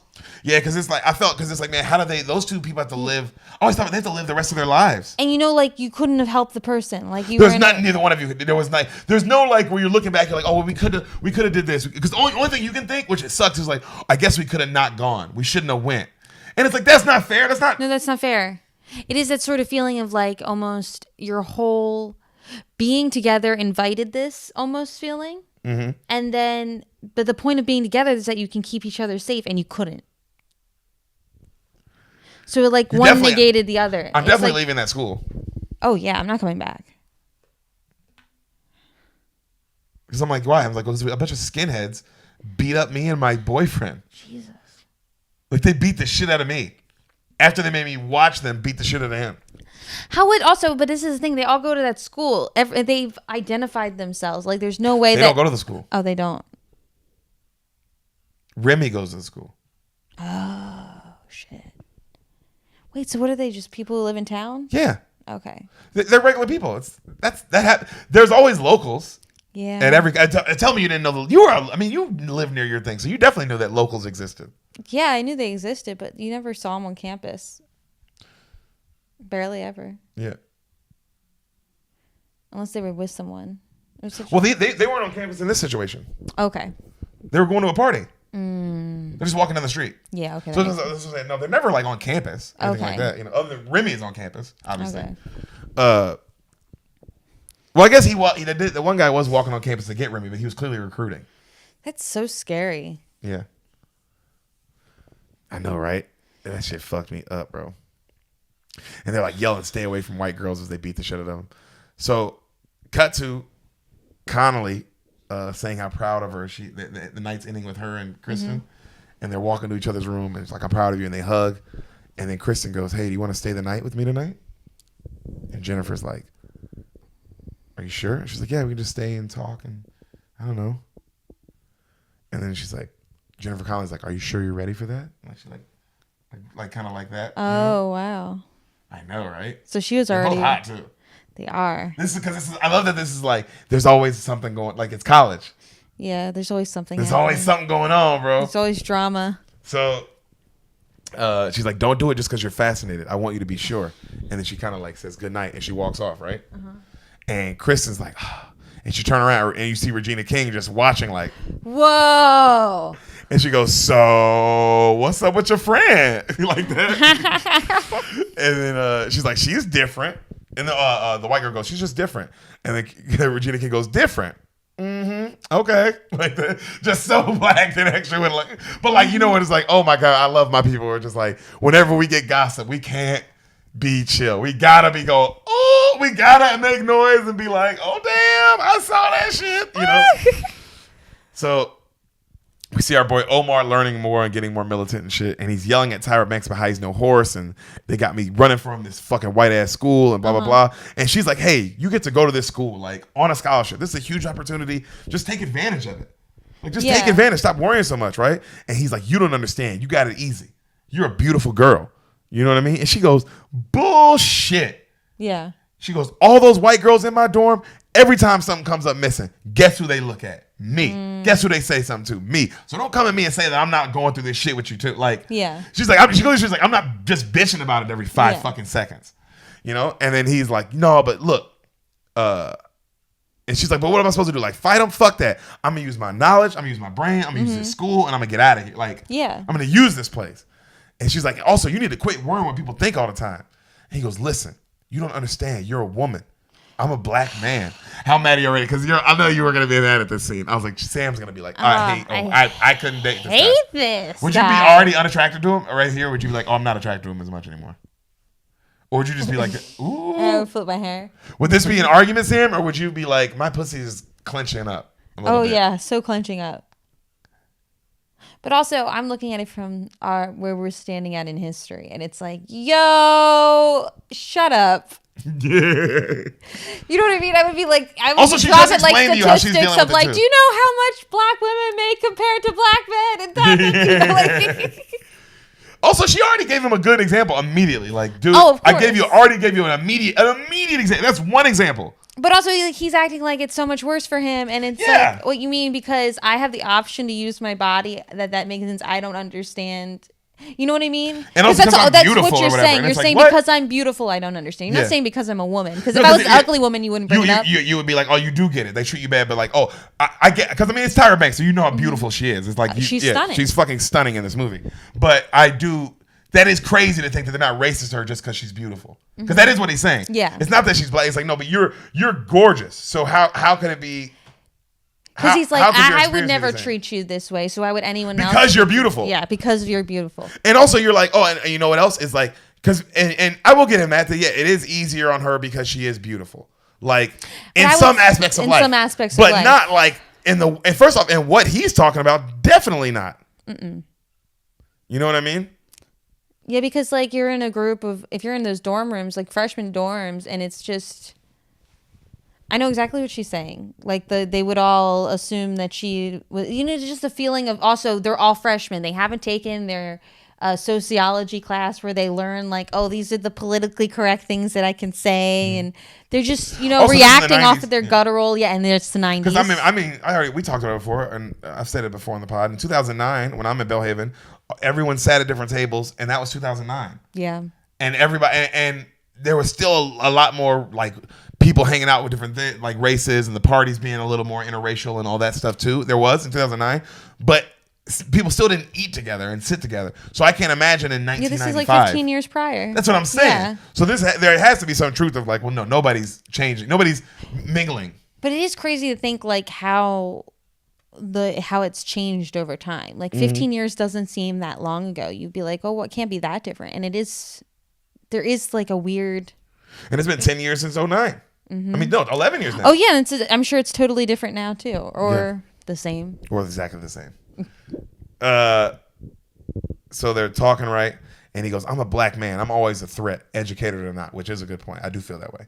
Which is, you know, that is the point about being a black man. I mean, that's what he's like, you're always a black man. You know what I mean? No matter what level you are, there's always that stigma on you. And then she's like, well, let me tell you something. You ain't that educated. And then they laugh and they wrestle and kind of kiss on the ground. Ooh. And then there's a very sensual scene of them stretching together, and it's really hot. Because they're both in such good shape. And so you see them like stretching and doing like all these track stretches, and they look good. Cut to them fucking the shit out of each other. And her like licking his nipples and sucking on his nipples. Like Tyra Banks sucking on Omar Epps' nipples. It's like, damn, bro, Omar Epps get it. Lucky. Oh yeah, that's true. He's the one getting Tyra Banks to lick on his ass. That's true. Like licking his like six pack and stuff. Damn. Right? So they fuck and they're just passed out on each other. The skinhead leader, the Scott guy, is showing Remy all of his guns. And Remy's like, man, these guns aren't that good. Check this out. And he pulls a gun out of his bag. And Remy's got this really nice gun. Wow. Right? And he's like, man, I feel like Rambo with this shit. Look at it. And he points it at the Scott guy. He's like, hey, don't point that at me. Did you ever fucking do that again? I'll fucking kill you. Yeah. You know, which I do understand. You know, he's like, hey, bro, like, I am the leader of this Nazi group. Yeah, you don't point at the leader, Nazi. Yeah, man. I'm like Hitler. And he's like, hey, man, don't worry. I've been shooting guns since I was a little kid, right? So we see Kristen and Jennifer. They're like holding pinkies as they're walking around campus. Okay? And she runs into our girl, Regina King, whose name is Monet. And she's like, oh, hey, Monet. And Monet's like, hey, girl. Like, looking at her. She's like with the black friend of hers, and they're kind of looking at each other like, right? And she's like, oh, it's good to see you. It's like, good to see you, too. And then they walk off, and the black girl looks at each other like, what the fuck? You know? And they're walking off holding pinkies. Cut to Kristen saying how important, you see her saying how important the homegirl is to her, right? And all like this and that. And then she leans in. And when she leans the kids back, it's not Jennifer anymore. It's the guy. Remember the guy with the long hair? Oh, God. She's fucking with both of them. Wait, what? She's fucking both of them. Oh. So we didn't see who she was with. We just assumed she was with Jennifer.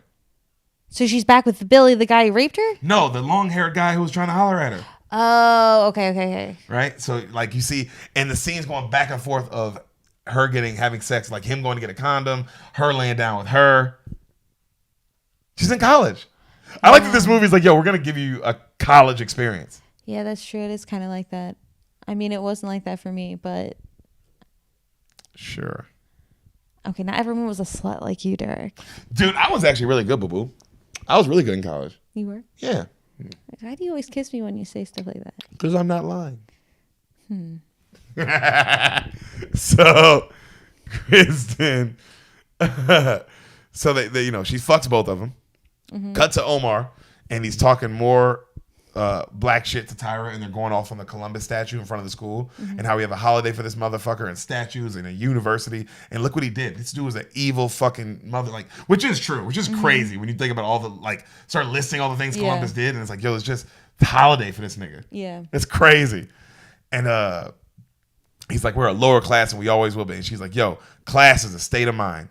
Right then, Remy, and while he's saying all this, Remy walks by, and he's got a Black Power shirt on, like a Black Panther shirt. And Remy goes, what's that shirt, man? You support the Panthers? It's 1995. Coon, grow up. And he keeps walking. And Remy goes, what the fuck? And he's like, yo, what the fuck did you just say? And Remy kind of like speeds up and runs off. And then Tyra holds him like, no, he's not worth it. It's not worth it. Yeah. And then Malik's like, okay. Cut to, we see Remy, he's reading a racist ass white power book in his room. And he's reading it. And he's knock on his door and he opens it. It's Omar Epps. And he's like, and Omar Epps kind of walks up on him. And he's like, it's not really what someone says. It's what they think. And I think you've been walking around calling me a nigger in your head every day. You think I'm a nigger, huh? And Remy's all scared. He's like, well, be a man. Call me it to my face. Do it. And he balls up his fist. And Remy's like, go ahead. Call me a nigger.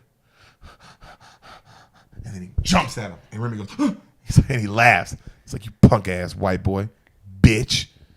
And then he walks off, and Remy slams the door, and Remy's like, and he starts breaking all his stuff. Like Rappaport does a really good, like he goes crazy, he's crying, breaking all of his shit. Fuck you! Fuck you! And he just smashes everything, right?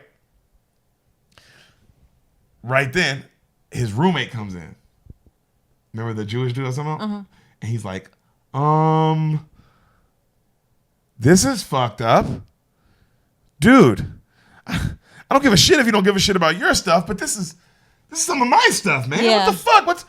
And then Remy goes, what the fuck are you going to do about it, man? He goes, what am I going to do about it? What am I going to kick your ass? No, man. I mean, just, Jesus Christ. Why? Like, what the fuck? Yeah. He's like, yo, why don't you get your shit and move out? He's like, bro, just calm down. Let's just talk, man. What's going on? He's like, I don't need to talk to you, you fucking pussy. And he gets up and he pushes him. And he's like, dude, what the fuck? He's like, you're fucking nothing, you bitch. And he starts pushing him and like going to punch on him. And the guy's like, yo, what the fuck? And then the door opens up. Omar Epps runs back in and he starts choking the shit out of Remy. Wow. And he's choking him and he passes. He's like, calm down. Calm your bitch ass down. Fuck's wrong with you? And then right then he like lets him go. And Remy goes and he grabs his gun and he pulls it. No. Yep. He's like, you fucking Jews and niggas. You Jews and niggas, you stick together, huh? Y'all stick together? You know he controls you, nigga. You a fucking slave. I'll take my belt off. I'll make you my monkey, you fucking nigga. Get on the floor. And the Jewish dude's scared as fuck. He gets on the floor. Omar's just staring at him, right? He's like, you dirty nigga, huh? And he cocks the gun. You got something to say now, nigga? Huh? Who's the man now? Hot shot ape. You're fucking dead. And he keeps the gun on him and he grabs a couple of his shit and he puts it in his backpack. He's like, you're going to die, you fucking monkey. And he runs off. The other dude gets up and he's like, what the fuck, man? That guy was going to kill us. He's fucking crazy. He's fucking crazy. We got to call the cops. Omar's just like, and he takes like, fuck him. And he takes off running after him. And he takes off down the stairs. And as he's running, he's like, I'm going to get this fucking fool. And he's going down the stairs. And then the cops are coming up the stairs, right? Because they heard the disturbance. And they grab Omar. And they stop him. And they're like, all right, kid, where you going? Hey, stop right now. He's like, no, man, fuck him. You're letting him get away. He just pulled a gun on me. He's like, get out of my way. He just pulled a gun. He goes around and they grab him and they fucking like arrest him and like throw him down. And they arrest Omar. And then, of course, the Jewish guy comes down and he's like, no, that's not the fucking guy. That's the wrong guy. What the fuck? It ends. It goes to black. Jesus. Cut back to, we see all the black kids on one side outside. All the white kids on another side, and all the black kids are staring. You see the cops coming down, and they're getting all the shit out of Remy's room, and there's like a bunch of there's like Nazi shit, like a Nazi flag, and they pull it up, and you see all the black guys staring at it, and then right then the cop comes up, and he goes, all right, you guys, break it up, get out of here. And then Ice Cube's like, man, look at all them white folks over there. Man, we ain't going nowhere. Fucking make them move, you know? And then right then, he's like, a white boy pulls a gun on my man's face, and y'all ain't say shit. So if they can stand together, we can stand together. Go find the asshole that put a gun on my man's face, man. Fuck y'all.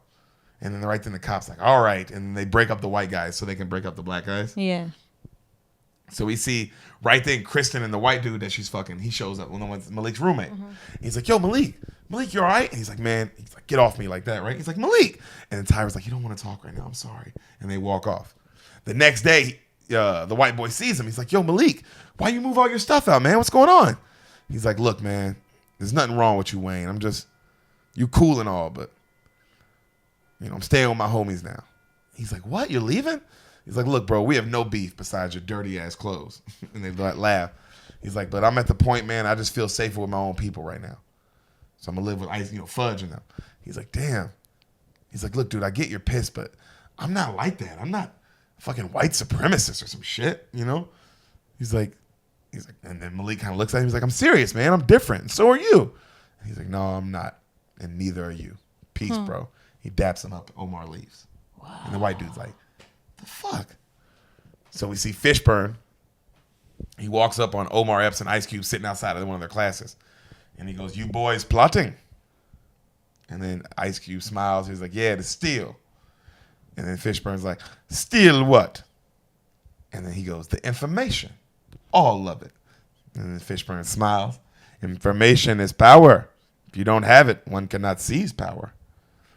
And then right then, like, Omar Epps starts going off about how, like, being black doesn't free, Florence Fishburne says being black does not free you from being responsible, And then Omar Epps goes off about, like, do this, and they hold us back. Mr. Williams, you have still yet to learn the rules of this game. And then Ice Cube goes, don't worry, he will.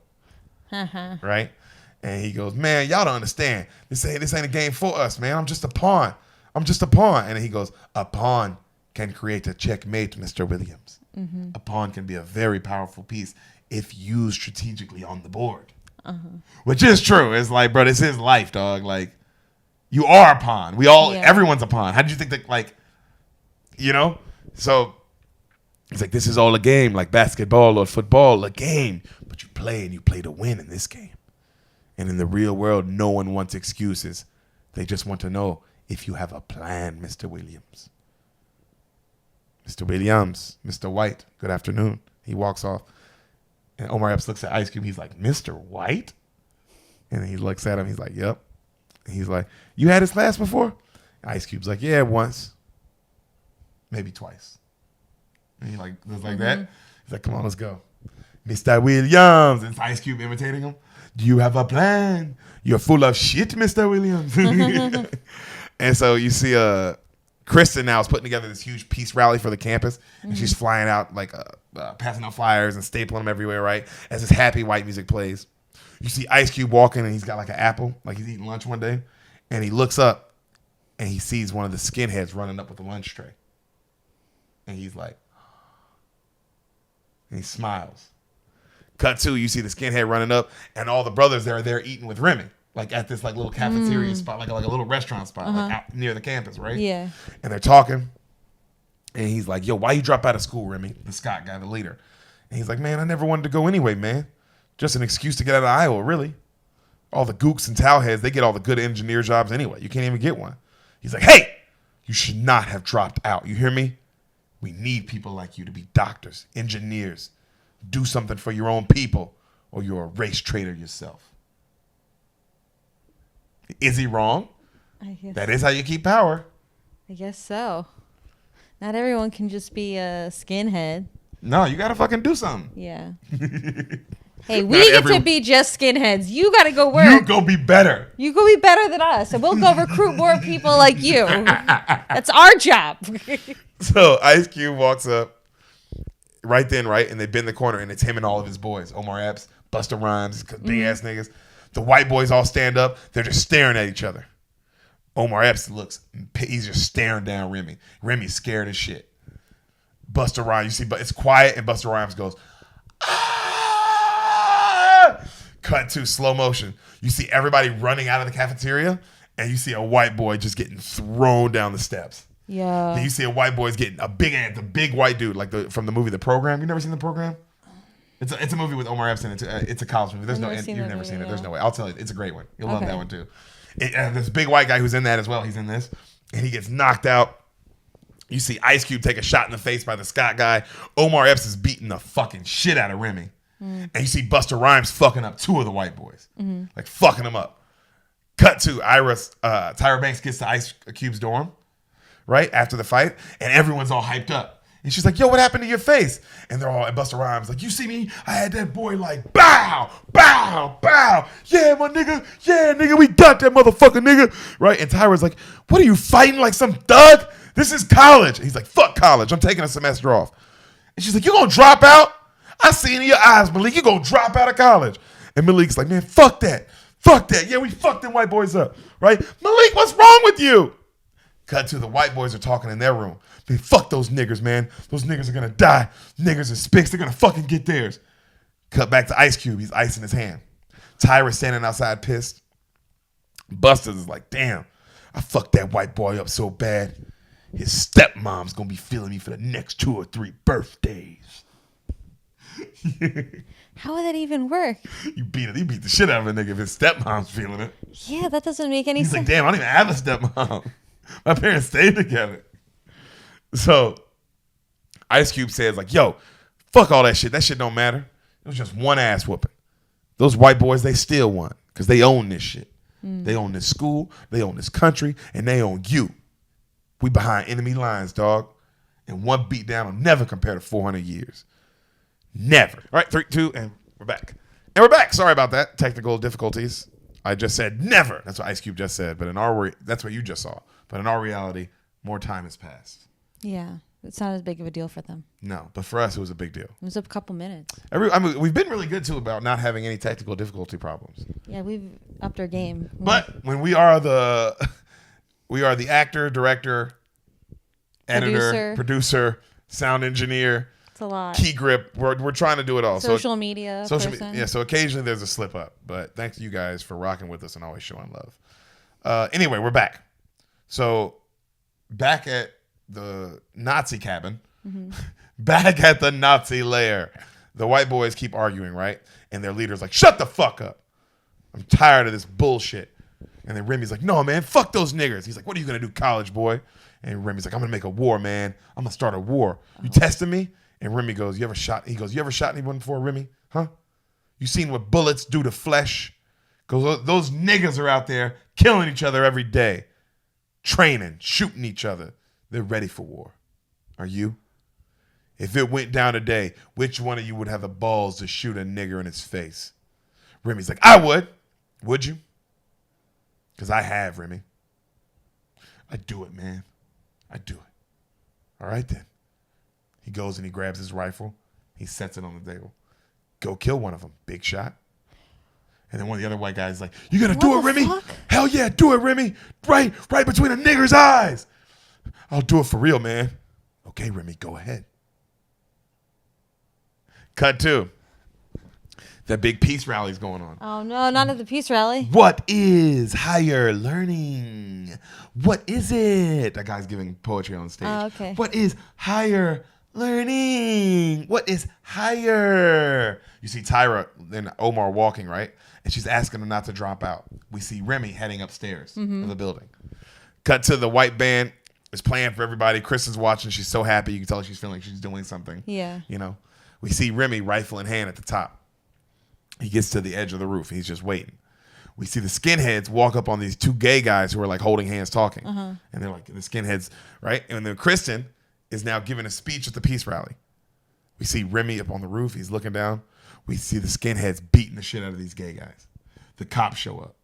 He radios to Remy. "Do it, Remy. Shoot now, Remy. Do it. We got the cops. Do it." They're running and the cops are chasing them. "Remy, do it. Do it for white power, Remy. For the Aryan nation. Do it."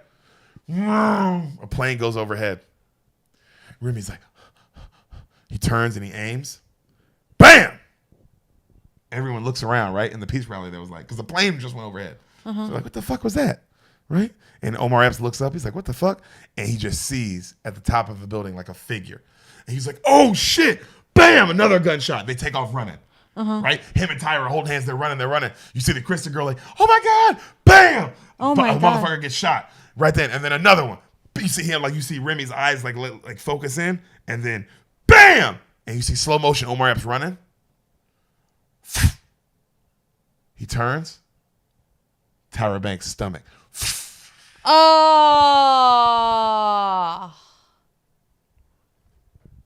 You didn't see her. It could be her, did you? No, I didn't think it was going to be her. I thought it was going to be a Lawrence Fishburne. I know. But I like him so much. You like him so much. But I remember seeing this movie and I was like, because you just did not see them killing her. No, that's a good turn. I know. Because you like her too. You like her. And you just don't think that it's going to be her. You're like, oh, Omar Epps is going to get killed. You don't think it's her because it's a woman. You don't think of the woman getting shot. You just don't see that like that. I don't know why I don't think of it being a woman. It's fucked, right? It's like you just assume it would be a man. I mean, it hurts more that it's a woman, too. It hurts way more than it's a woman. And then it's her. Because Yeah. you like her way more than you like Omar Epps. Oh, 100%. So But she's reasonable. She also has like she is reasonable. She's reasonable and she's got it down. Like she gets it. She's doing what Fishburne and Icy were talking about when they play the game. Mm-hmm. They play the game. Yeah. It's a game going on here. So her stomach just right, and he's like, everything's in slow motion. Another shot rings off. He grabs her and he brings her like behind the Christopher Columbus statue. All right, and he's holding her and it's blood all over him. And you see blood coming out of her mouth and her nose. Oh. I know. And then she's like, why? And she dies.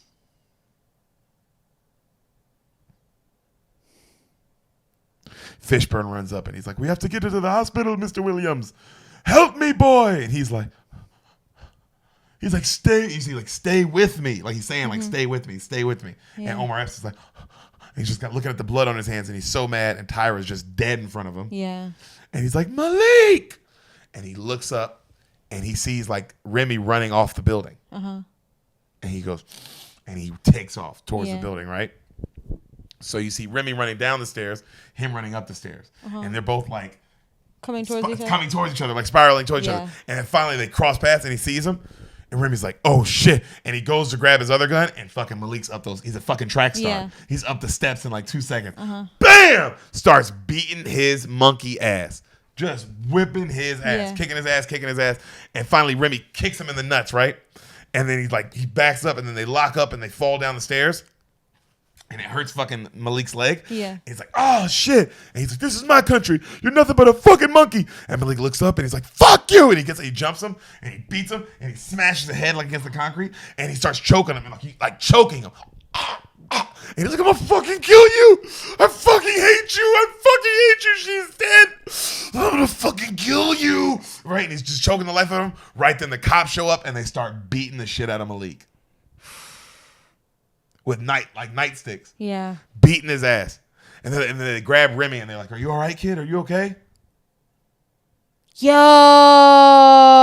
This movie, huh? What is this movie? Okay. And they're beating Malik's ass. And then Remy takes off running, right? And the cops are kind of like, hey, kid, you okay? Kid, take it easy. What's going on? And Remy's like, he's crying. Because Remy's obviously fucked up mentally. Yeah.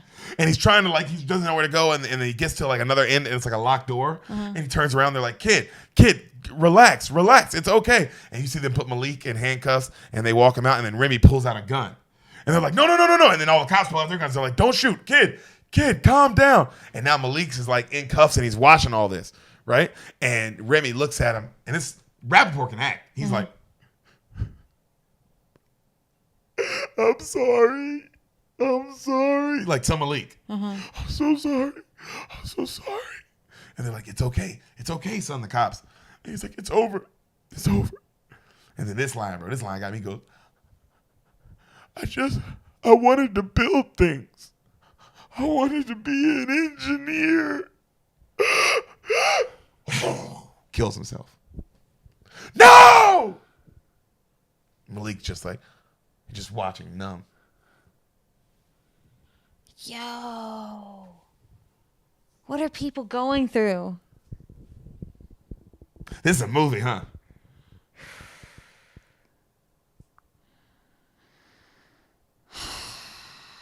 This is the same guy who did Boys in the Hood. Oh, dude. John Singleton. He can make a movie, man. Okay, so what's next? What happened? So Malik walks out the building, blood all on, like they took the cuffs off him, blood all over him. Fishburne sees him and he runs up and he just holds him. And then they both fall because Omar just falls down. No noise, just complete silence. And then Fishburne just holding him as tight as he can as Omar's like, Deja! just crying, screaming, right? So it's all on the news that night, right? Peace Fest ended with 3 deaths at the great Columbus University. One was the shooter himself. You see the white boys watching. And they're like, holy shit, Remy's fucking dead, man. He's dead. And then one of the guys goes, no, that's real white power, man. That's white fucking power. And they're all like, yeah, yeah. And then you see the leader, and this shit was so scary. The leader just goes, that's it. That subtle itty bitty smile. That was it. Oh. Like he's proud, you know? So we see Malik. He's talking to Lawrence Fishburne. Like days have gone by, and he asked me, Lawrence, what to do, and Malik's like, I don't know. He asked Malik what he's gonna do now. He's like, I don't know. He's like, and Malik's like, man, maybe if maybe if I just would have. I don't know what to do, Mr. Williams. He's like, I don't know what to do, and then he goes, Mr. Williams, in spite of the recent tragedy here, you still persevered. You overcame so much this semester, son. And you have my utmost respect and all the confidence you will make a wise decision concerning your future. And then he shakes his hand. Mm-hmm. And he goes to leave, and he's like, Malik, without struggle, there is no progress. And Malik goes, Frederick Douglass. And Lawrence just smiles, right? So Kristen, she's at the memorial staring like his, like at the Columbus statue, where there's like a big memorial there for Tyra Banks. And she's staring at it, and Malik walks up beside her, and they're both looking at it, and he's like, I lost my girl here, man. And she looks over at him, and she's like, I'm so sorry. This is all my fault. I put this all together. I'm responsible for all this. And it's like, shut up, bitch. Yeah. It's not about you. It's not about you. I just said my girlfriend died. Yeah. Fuck your festival, And then he goes, she's crying, and he puts his hand on her shoulder. And she like looks up, and he's like, you can't blame yourself. And she's like, my name's Kristen. And he's like, I'm Malik. It's nice to meet you. And he's like, because she's like, I've seen you around all the time. It's funny we never spoke before. And he's like, yeah, funny. Well, I got to go. Take care. They shake hands. Cut to you hear like graduation music playing. And you see all the kids like taking their graduation pictures. And Ice Cube's got a big smile. He's got his graduation stuff on. And he's got a big smile on his face. And they're like, all right, now big smile, everybody. And he goes like that. And then we see Lawrence Fishburne walking past the flag as the Star Spangled Banner plays. Right? And then it stops, and he freeze frames on the flag. And it just says, unlearn. Higher learning. Ooh. Unlearn. Unlearn.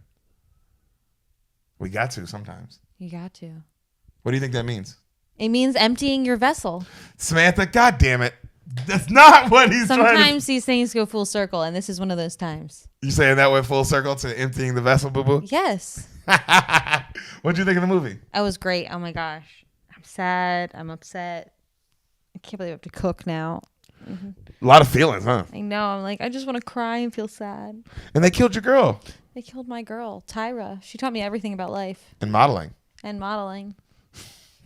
Mostly life. But mostly life. Yeah. You like Lawrence Fishburne's character? I did. He was my favorite. Yeah, I liked him. I liked Ice Cube, too. Nicholas. What up, Nikki? I liked Ice Cube, too. Yeah. And then, damn, bro, I remember seeing this as a kid, and it just fucking me up, dog. Yo, that whole movie made, everything was so intense. Rappaport's great.